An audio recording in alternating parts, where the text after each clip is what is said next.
পথ দুর্ঘটনা রোধে বিভিন্ন স্কুলের পুলকার চালকদের নিয়ে বৃহস্পতিবার এক সচেতনতা শিবির আয়োজিত হলো মালদার চাঁচল থানার পুলিশের উদ্যোগে। গাড়িগুলির ফিটনেস বজায় রাখা, নিয়ন্ত্রিত গতিতে গাড়ি চালানো সহ নানান বিষয়ে স্কুল কর্তৃপক্ষ এবং পুলকার চালকদের সচেতন করেন পুলিশ কর্মীরা। আইসি পূর্ণেন্দু কুমার কুন্ডু, চাঁচল আঞ্চলিক পরিবহন দপ্তরের আধিকারিক কিশোর কুমার সরকার, চাঁচল চক্রের অবর বিদ্যালয় পরিদর্শক পলাশ রায় সহ অন্যান্যরা উপস্থিত ছিলেন এদিনের এই কর্মসূচিতে। ঠাকুর অনুকূল চন্দ্রের ১৩৬তম জন্ম মহোৎসব এবং কালিয়াগঞ্জ অনুকূল আশ্রমের মন্দিরের উদ্বোধন উপলক্ষে বাৎসরিক মহোৎসব অনুষ্ঠিত হল বৃহস্পতিবার। এদিন কালিয়াগঞ্জের শান্তি কলোনি এলাকায় অবস্থিত অনুকূল ঠাকুরের আশ্রমে সকাল থেকেই নানান ধরনের ধর্মীয় অনুষ্ঠানের আয়োজন করা হয়। পাশাপাশি দুপুরে সাধারণ মানুষদের মধ্যে প্রসাদ বিতরণ করা হয়। উৎসবকে ঘিরে প্রচুর মানুষের সমাগম হয় মন্দির প্রাঙ্গণে। স্বনির্ভর গোষ্ঠীর মহিলাদের আর্থিকভাবে স্বাবলম্বী করে তুলতে মুরগি ছানা বিলি করল বংশিয়ারি ব্লক প্রশাসন। বৃহস্পতিবার ব্লক প্রাঙ্গণে মুরগির ছানা বিলি কর্মসূচির আয়োজন করা হয়। এদিনের এই কর্মসূচিতে বংশিয়ারি ব্লকের 4টি গ্রাম পঞ্চায়েতের 500 জন উপভোক্তার হাতে মুরগির ছানা তুলে দেন ব্লক প্রশাসনিক কর্তারা। প্রয়াত রাজ্যের প্রাক্তন মন্ত্রী তথা সিপিআইএম এর দক্ষিণ দিনাজপুর জেলা সম্পাদক নারায়ণ বিশ্বাসের স্মরণ সভা অনুষ্ঠিত হল বৃহস্পতিবার। গঙ্গারামপুর রবীন্দ্র ভবনে এই স্মরণ সভার আয়োজন করা হয়। অনুষ্ঠানের শুরুতেই প্রয়াত নারায়ণ বিশ্বাসের প্রতিকৃতিতে পুষ্পার্ঘ্য অর্পণ করে শ্রদ্ধা নিবেদন করেন দলীয় কর্মী সমর্থকেরা।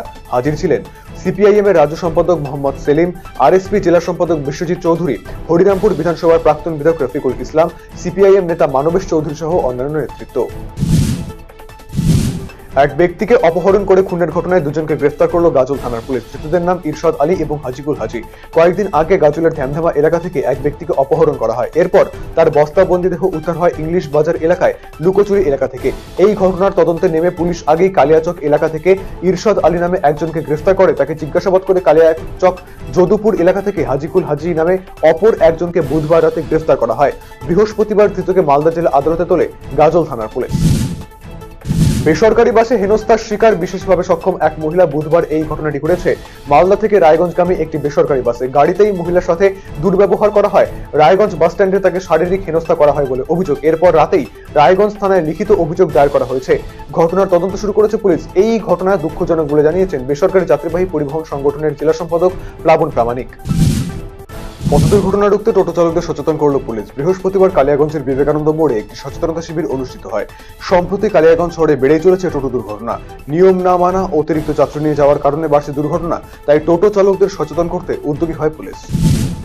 ভারতের উপরাষ্ট্রপতি এবং রাজ্যসভার চেয়ারম্যান জগদীপ ধনখড়ের ওপরে তৃণমূল সংসদ সহ গোটা ইন্ডিয়া জোটের সদস্যদের কুরুচিকর আচরণের বিরুদ্ধে জেলা বিজেপির পক্ষ থেকে শুরু হয় আন্দোলন কর্মসূচি। রায়গঞ্জে এদিন চরম বিক্ষোভ প্রদর্শন করেন বিজেপি নেতৃত্ব। কংগ্রেস নেতা রাহুল গান্ধীর কুশপুতুল দাহ করলেন বিজেপি কর্মী সমর্থকেরা। এই কর্মসূচিতে উপস্থিত ছিলেন জেলা বিজেপি সভাপতি বাসুদেব সরকার সহ বিজেপির কর্মী সমর্থকেরা। ইউজিসি নির্দেশে রায়গঞ্জ বিশ্ববিদ্যালয়ে অনুষ্ঠিত হলো স্বাস্থ্য সংক্রান্ত একটি সেমিনার। বৃহস্পতিবার দুপুরে ক্যাম্পাসে এই উপলক্ষে একটি আলোচনা সভার আয়োজন করা হয়, যেখানে পড়ুয়াদের মধ্যে সুস্বাস্থ্যের বিষয়ে সচেতনতার বার্তা ছড়িয়ে দেওয়া হয়।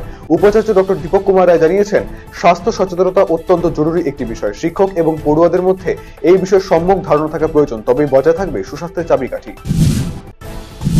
হেমতাবাদে টোটো এবং ভুটভুটি উল্টে গিয়ে বাড়ছে দুর্ঘটনা। চলতি মাসে পরপর পথ দুর্ঘটনার জেরে অনেক ক্ষেত্রে আতঙ্কিত যাত্রীরা। দুর্ঘটনা রুখতে এবারে উদ্যোগী হল হেমতাবাদ থানা ট্রাফিক পুলিশ। বৃহস্পতিবার দুপুরে হেমতাবাদ বিডিও অফিসের সামনে রায়গঞ্জ বালুরঘাট রাজ্য সড়ক দিয়ে যাতায়াতকারী টোটো এবং অটো চালকদের সচেতন করা হয়। অতিরিক্ত যাত্রী নিয়ে না চলা ও নির্দিষ্ট গতিতে টোটো চালানোর নির্দেশ দেওয়া হয়। এদিনের কর্মসূচিতে হেমতাবাদ থানার ট্রাফিক ওসি বিপুল দত্ত সহ অন্যান্যরা উপস্থিত ছিলেন। রাজ্য সরকারি কর্মচারীদের জন্য সুখবর। বড়দিন এবং ইংরেজি নববর্ষের আগে উদারহস্ত মুখ্যমন্ত্রী। অবশেষে বাড়ল ডিএ। 4% হারে বাড়ল রাজ্য সরকারি কর্মচারীদের মহার্ঘ ভাতা। জানুয়ারি 2024 থেকে বর্ধিত বেতন পাবেন সরকারি কর্মচারী, শিক্ষক, অশিক্ষক কর্মচারী এবং পেনশনভোগীরা। এদিন কলকাতা পার্ক স্ট্রিটে বড়দিনের উৎসব মঞ্চ থেকে ডিএ ঘোষণা করেছেন মুখ্যমন্ত্রী মমতা বন্দ্যোপাধ্যায়। বিভিন্ন সরকারি সুবিধা জনগণের কাছে পৌঁছে দিতে ফের শুরু হয়েছে দুয়ারে সরকার কর্মসূচি। বৃহস্পতিবার মালদার পাকুয়াহাট পঞ্চায়েতের পাকুয়াহাট উচ্চ বিদ্যালয়ে দুয়ারে সরকার ক্যাম্পের আয়োজন করা হয়েছে। পাশাপাশি এদিনের ক্যাম্পে আয়োজিত হয় রক্তদান শিবির। এই শিবিরে স্থানীয়রা রক্তদান করেন। নতুন বছরে কালিয়াগঞ্জ পার্বতী সুন্দরী হাই স্কুলের মাঠে বসতে চলেছে জেলা সবলা মেলা। সপ্তাহব্যাপী এই মেলা সুষ্ঠুভাবে সম্পন্ন করতে বৃহস্পতিবার দুপুরে প্রশাসনিক বৈঠক অনুষ্ঠিত হলো কালিয়াগঞ্জ বিডিও অফিসে। এদিনের বৈঠকে উপস্থিত ছিলেন জেলা তথ্য সাংস্কৃতিক আধিকারিক শুভম চক্রবর্তী, বিডিও প্রশান্ত রায়, পুরসভার চেয়ারম্যান রামনিবাস সাহা, পঞ্চায়েত সমিতির সভাপতি হিরণ্ময় সরকার সহ অন্যান্যরা। আগামী 11 জানুয়ারি থেকে 17 জানুয়ারি পর্যন্ত চলবে এই মেলা। নিজের ঘর থেকে এক স্কুল ছাত্রীর ঝুলন্ত মৃতদেহ উদ্ধারকে ঘিরে চাঞ্চল্য ছড়ালো মালদার হরিশ্চন্দ্রপুর থানার ফতেপুর এলাকায়। জানা গিয়েছে, মৃত ওই স্কুল ছাত্রীর নাম খুশি মণ্ডল। এদিন বাড়ির সকলে কাজ থেকে ফিরে এসে ওই ছাত্রীকে ঝুলন্ত অবস্থায় দেখতে পায়। খবর পেয়ে ঘটনাস্থলে পৌঁছে হরিশ্চন্দ্রপুর থানার পুলিশ মৃতদেহটি উদ্ধার করে ময়নাতদন্তের জন্য পাঠায়। গোটা ঘটনার তদন্ত শুরু করেছে পুলিশ। ঐতিহ্যবাহী রায়গঞ্জে টেকনো ইন্ডিয়া গ্রুপ পাবলিক স্কুলের বাৎসরিক সাংস্কৃতিক অনুষ্ঠান শুরু হলো বৃহস্পতিবার। রায়গঞ্জে বিধান মঞ্চে অনুষ্ঠানের আয়োজন করা হয়েছে, যেখানে প্রায় 1000 পড়ুয়া অংশগ্রহণ করেছে নাচ, গান, আবৃত্তি সহ একাধিক ইভেন্টে, যাকে ঘিরে বেশ উৎসাহিত পড়ুয়ারা। গোপন সূত্রে পাওয়া খবরের ভিত্তিতে ডাকাতির আগে এক ডাকাত দলকে গ্রেপ্তার করলো মালদা চাঁচল থানা পুলিশ। বুধবার রাতে চাঁচলে মায়াপুর একটি আমবাগানে অভিযান চালিয়ে 9 জনের ডাকাত দলকে গ্রেপ্তার করেছে পুলিশ। ধৃতদের মধ্যে 8 জনকে বিহার এলাকার বাসিন্দা এবং 1 জন উত্তর দিনাজপুরের রায়গঞ্জ এলাকার বাসিন্দা। তাদের কাছ থেকে উদ্ধার হয়েছে হাসুয়া, রড, দড়ি, লঙ্কার গুঁড়ো। বৃহস্পতিবার ধৃতদের চাঁচল মহকুমা আদালতে পেশ করা হয়। নাবালিকাকে ধর্ষণের অভিযোগ ঘিরে তুমুল চাঞ্চল্য এলাকায় সোমবার ঘটনাটি ঘটেছে রায়গঞ্জ থানা কর্ণজোড়া এলাকায়। নির্যাতিতার বয়স 11 বছর। পরিবার সূত্রে খবর, গত সোমবার বাড়ি ফাঁকা ছিল। সেই সময় অজয় সরকার নামে খলসির এক যুবক বাড়িতে ঢুকে মেয়েটিকে ধর্ষণ করে পালিয়ে যায় বলে অভিযোগ। অজয় পেশায় জেসিবি চালক। কঠোর শাস্তি চাইছে তার পরিবার। এই ঘটনা তদন্ত করে ব্যবস্থা গ্রহণের দাবি জানিয়েছে স্থানীয় পঞ্চায়েত সদস্য প্রশান্ত দাস। উপরাষ্ট্রপতি জগদীপ ধনখড়কে অপমানজনক ব্যঙ্গ করা তৃণমূল সাংসদ কল্যাণ বন্দ্যোপাধ্যায়কে ধিক্কার জানিয়ে মিছিল করল বিজেপি। বৃহস্পতিবার কুসুমুন্ডিতে ধিক্কার মিছিলে নেতৃত্ব দিয়েছিলেন বিজেপির দক্ষিণ দিনাজপুর জেলা সভাপতি স্বরূপ চৌধুরী। মিছিলের পর কুসুমুন্ডি চৌমাথায় কুশপুতুল পোড়ানো হয় কল্যাণ বন্দ্যোপাধ্যায়।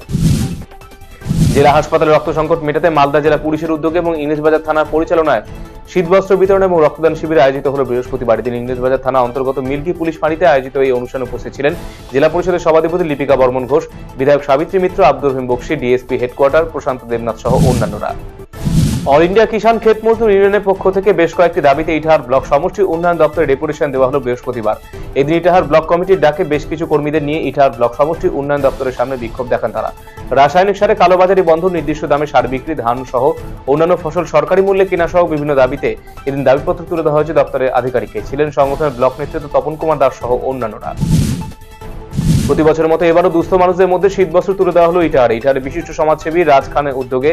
বৃহস্পতিবার ইটাহার চৌরাস্তা মোড় এলাকায় বাস টার্মিনাস সংলগ্ন স্থানে ইটাহারে বিভিন্ন এলাকার দুস্থ মানুষ, বিশেষ চাহিদা সম্পন্ন 2 শতাধিক ব্যক্তিদের মধ্যে শীতবস্ত্র তুলে দেওয়া হয়। রায়গঞ্জ টাউন ক্লাবের পরিচালনায় চলছে ঐতিহ্যবাহী কুলদাকান্ত মেমোরিয়াল চ্যাম্পিয়ন শিল্ড এবং Tarapada Memorial runners up cup football tournament 2023। শেষমেশ 7-1 গোলে জয়ী হলো ইমামি ইস্ট বেঙ্গল। 23 তারিখ হবে ফাইনাল খেলা। মাথাভাঙায় পরপর চুরি ঘটনায় চাঞ্চল্য ছড়িয়েছে এলাকায়। বুধবার রাতে মাথাভাঙার ডাংকোবা এলাকায় আমজাদ মিয়ার বাড়িতে চুরির ঘটনা ঘটে। পরিবারের সদস্যরা জানিয়েছেন, রাতে তারা ঘুমিয়েছিলেন। ভোর নাগাদ পরিবারের এক সদস্যের চিৎকারে ঘুম ভেঙে যায় তাদের। ঘুম থেকে উঠে দেখেন ঘরে দরজা খোলা, ঘরের সামগ্রী এলোমেলো অবস্থায় পড়ে রয়েছে। ঘরে বিছানার নিচে রাখা 1,90,000 টাকা উধাও। মাথাভাঙা থানায় লিখিত অভিযোগ দায়ের করেছেন তারা। 5 বছরের নাবালিকাকে যৌন নিগ্রহের অপরাধে অভিযুক্ত 38 বছর বয়সী এক ব্যক্তিকে 10 বছরের সশ্রম কারাদণ্ডের সাজা শোনালো জলপাইগুড়ি জেলা আদালত। অভিযুক্ত ওই ব্যক্তি নাবালিকা প্রতিবেশী বলে জানা গিয়েছে। বৃহস্পতিবার পক্সো আদালতে বিচারক ইন্দুবর ত্রিপাঠী সমস্ত তথ্য প্রমাণ দেখে অভিযুক্তকে এই ঘটনার জন্য দোষী সাব্যস্ত করেছেন। সেই সাথে 20,000 টাকা জরিমানা, অনাদায়ে আরো 6 মাসের কারাদণ্ডের কথা ঘোষণা করা হয়েছে।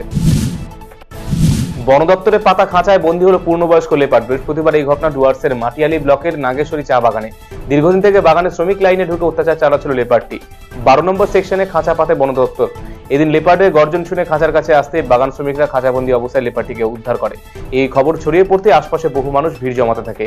এরপর খুনিয়া স্কোয়াডে বনকর্মীরা এসে খাঁচা সমেত লেপার্ডটিকে নিয়ে যায়।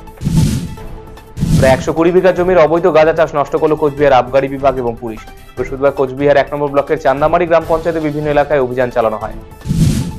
সামনে বড়দিন ফেস্টিভ মুডে রায়গঞ্জ শহরবাসী।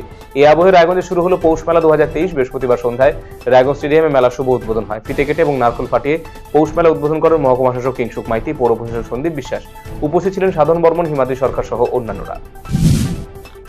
নিয়ম মেনে হচ্ছে না রাস্তা নির্মাণ, এই অভিযোগ এনে বিক্ষোভে সামিল হলেন এলাকাবাসীরা। বৃহস্পতিবার ঘটনা উত্তেজনা ছড়িয়েছে মালদার হরিশ্চন্দ্রপুরে বেজপুরা গ্রামে। রাস্তা নির্মাণে দুর্নীতির অভিযোগ তুলে বেজপুরা গ্রামের বাসিন্দারা রাস্তার কাজ বন্ধ রেখে বিক্ষোভ দেখান। গোটা ঘটনা নিয়ে ব্লক প্রশাসনের কাছে লিখিত আকারে অভিযোগ জানিয়েছেন তারা। অন্যদিকে এই বিষয়ে প্রশাসনের কাছে অভিযোগ করবেন বলে জানিয়েছেন পঞ্চায়েত সদস্য, স্থানীয় পঞ্চায়েত সদস্য সাফিকুল ইসলাম। সোনার গয়না পালিশের নামে কৌশলে গৃহবধূ থেকে 4 লক্ষ টাকার গয়না নিয়ে চম্পট দিল 2 দুষ্কৃতী। ঘটনা চাঞ্চল্য ছড়িয়েছে এলাকায়। এদিন সোনার গয়না হারিয়ে কার্যত কান্নায় ভেঙে পড়েছেন টুঙ্গিদিঘি ভাঙাপাড়া গ্রামের গৃহবধূ। গোটা ঘটনা তদন্ত শুরু করেছে পুলিশ।